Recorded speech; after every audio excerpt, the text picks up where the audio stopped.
Hello everyone, and welcome to my new channel series called Work in Progress Wednesdays. So you might be wondering what that means, so let's talk about it.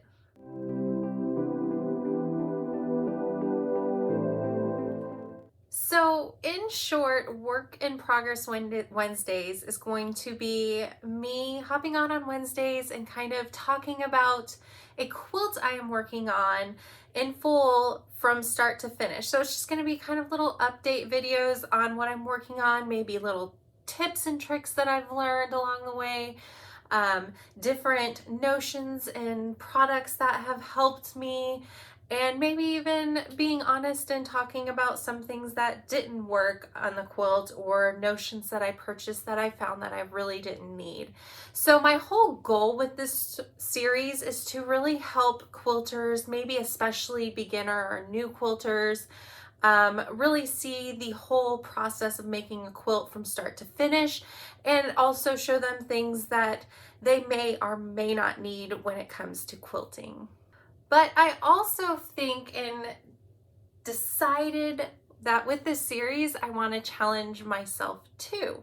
And I don't know, you may not know this, I have shared in a couple videos kind of my history with quilting, but I have been quilting since I was a teen.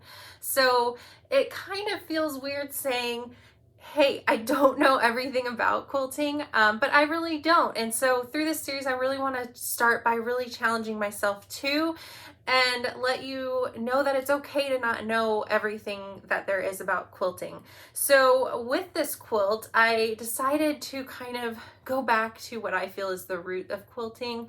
And, when I think about quilts, I often think about quilts that are vintage quilts that are older. I really love the look of a quilt that is meant to be used and not just, a decorative quilt, something that somebody put a lot of care and thought into putting together and wants it to be used by someone else. And often when I think about vintage quilts, I think about quilts that are scrappy. People, took old tattered clothes and different things like that to put it together. So that is what I really love about quilting. And so it's never been something for me that I needed everything to be perfect, because this is a quilt that quilts that I make, I want them to be well loved by who I give them to. So I don't think that every aspect of it needs to be perfect. I don't think all the points need to be perfect. Because I know that it's going to get used. It's going to be get worn at some point, that it's going to get stained. So for me, I don't stress over all those points, and everything meeting up perfectly. So, like I said, I've been quilting since I was a teen, and I don't know everything there is about quilting. I just don't. And I think that's okay. You don't have to know everything there is to know about quilting to get going, because in my opinion, quilts don't need to be perfect. So you don't have to know everything. When I was a teen, I just jumped into quilting. I grabbed some stuff, I cut up pieces, and I sewed them together. And I didn't have a fancy sewing machine. I didn't have like a machine that was meant for quilting, where it had a wider throat to put a quilt under. So I quilted my quilts by hand back then.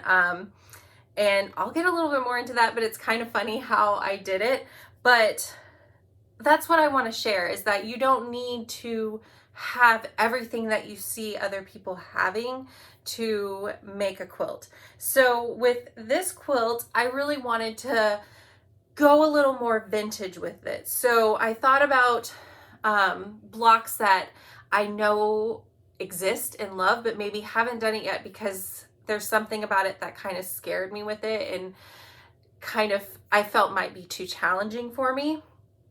So I thought about how with the Jenny's Countdown to Christmas box, I got a Dresden template and pattern, and I was really excited to try it, but kind of got in my own head and was like, I don't know, it seems really hard. It's really small pieces, but I think I'm gonna jump in and try working with it now, because I do love the history of the Dresden quilt, the Dresden plate block, and all of that. So I am going to venture in and use the mini Dresden template from the Missouri Star Quilt Company. And it is itty bitty, you guys. Look how small that is. And I am gonna base some of my quilt off of the pattern that's included, meaning, you know, I'm gonna have the same plate size and the same base size for it, but I'm going to, right now my plan is to make 12 of these plates, the squares, and then I'm going to make the quilt the size I want by doing 3 by 4 of these plates. And then I'm going to make it the size I want by adding in a decorative sashing and border. Now, I don't quite know what the decorative sashing and border is going to look like yet, but that's kind of how I work sometimes. I'm just like, we'll just kind of roll with it. I have an idea of what I want to do, such as the plates, but I don't know everything else yet. So, that's just me. A lot of the time I like to kind of take things on in stride, and I've never claimed to be, you know, like a perfect quilter. I just enjoy the process and creativity when it comes to quilts. The perfection part, I'm just gonna let somebody else take that on themselves. They can have that part. So the vintage block with this quilt is something that I've always really loved the look of, but it seems so challenging to me. I know I've seen many tutorials on it and I think I can take it on, but I know a lot of people have different ways of attaching the kind of fan portion around here onto the quilt now. So if you're really interested in the series, one of the things I'm gonna share is different ways to do everything, because I know in this pattern, Jenny shares using like a fusible web to attach things on, and I think that makes it look really, really easy. But my plan is to research different ways of doing it, because with all these extras that you add on, like getting fusible webbing and getting, you know, basting spray and all that stuff, it really adds to the cost of a quilt. So I really want to show different ways that you can do things when you're putting a quilt together that kind of saves you money. Like, you don't have to have the fusible web to do this mini Dresden quilt. You can do other things to attach your Dresden plate onto your background fabric that doesn't cost you extra money. So that's kind of what I want to show in this, is that you don't have to spend a whole lot of money to be able to put a quilt together. If you really, you know, if you're really wanting to make a quilt, just make a quilt. You don't have to have all these other things. So I am in this series also going to quilt my quilts by hand.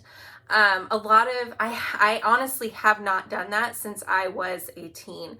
And it's kind of funny thinking back to when I started quilting, and I've shared a little bit about my history in a video, and I'll put it up here, so if you want to see it, you can click on it. But it was one of the videos from the Jenny's Countdown to Christmas. It was the last video. I shared a lot of quilts that I've made before and kind of talked about like how I started quilting and things like that. But this right here, I did not share in that video. And when I was hand quilting, my mom actually, she would get me a lot of templates that I would, you know, trace it out on the quilt. But what my stepdad did was he got 2 like long thin pieces of wood, and we wrapped a whole bunch of scrap fabric around the pieces of wood and stapled it on. And so I would use those ends to attach the end of my quilt onto opposite ends, and I would pin it onto the scrap fabric that we wrapped on there, and I'd roll it up, and then I had 2 pieces of wood on the sides connecting the long ones together that I used C-clamps to clamp it down. And I would just sit on the couch with this big contraption and I would quilt the quilts. And back then there was not like YouTube and all that stuff where you could look up videos, so I didn't go to classes on making quilts. But I just, you know, it's one of those things where if you see a quilt, you can kind of look and see, okay, this is how they pieced everything together. This is how you quilt it. So that's kind of what I did. I saw that the threads went up through the top, down through the bottom. My mom had made quilts before, so she kind of told me things that she knew. But when I quilted then, would just put the needle straight through, pull it down the bottom, put it back up the top, pull it through. And now I know from watching videos, and I'm gonna research more, that there's a better way to do all of that. So the thing is though, is even if I didn't know everything, I still got the quilt done, right? It may not have been the right way, but I still had a way to do it. The quilts are still beautiful. I still got them done. I still gifted them to people and they all still loved them. So don't be afraid to just do what works for you. I never was, and I have grown since then. So just, you know, if you want to make a quilt and you don't have all the things to do it yet, all you really need is, you know, just the basics. You need some fabric, you need a way to cut it, and a way to sew it together. That's, I mean, you can get it done that way. So I'm gonna make this Dresden quilt, and I'm gonna update along the way on how it's done. So I'm gonna show you the fabric that I'm gonna use, because this was what I got in my last Pre-Cuts Quilt Shop box. It was the modern box, but I felt like the coloring really had a more vintage feel to it, and since there's so many here in these fat quarters, I felt like it would help give the quilt a little bit more of a scrappy feel, because there's so many different colors and fabrics going on. So these are what I'm going to use for the quilt, and then I went ahead and bought some more fabric for background. And then for the back of the quilt, I really like dark fabrics on the back of the quilt. So this fabric here is like on the grunge line, and I really thought it would be fun for the background to give that kind of more, to me, vintage feel.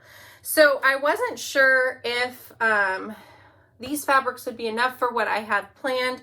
So it's fun that I actually do have a honey bun roll of the same fabric line. So this would be really fun to work into a decorative border or the sashing when I decide on that. So that is the fabric that I have. So I'm going to set those to the side. And I do want to show you some of the things, because if you do want to quilt along with me with this, I think that would be a lot of fun, that I got to help with hand quilting. So instead of having that big frame, because if I am going to be hand quilting, a lot of times I'm going to be doing that while I'm watching TV shows or something with my husband, and I don't think he'll appreciate having a big frame like I used to have on there. So I did get a frame, and I did some research and looking around, and I felt like this was probably the best frame for what I wanted to do. I will do a full review on it once I actually sit down and start quilting this quilt on how it works. But it looks like these sides just kind of pop off and you clamp your fabric down inside of it. The reason I went with this idea, I see a lot of big hoops, like kind of like stuff that you would use with embroidery a lot of the time.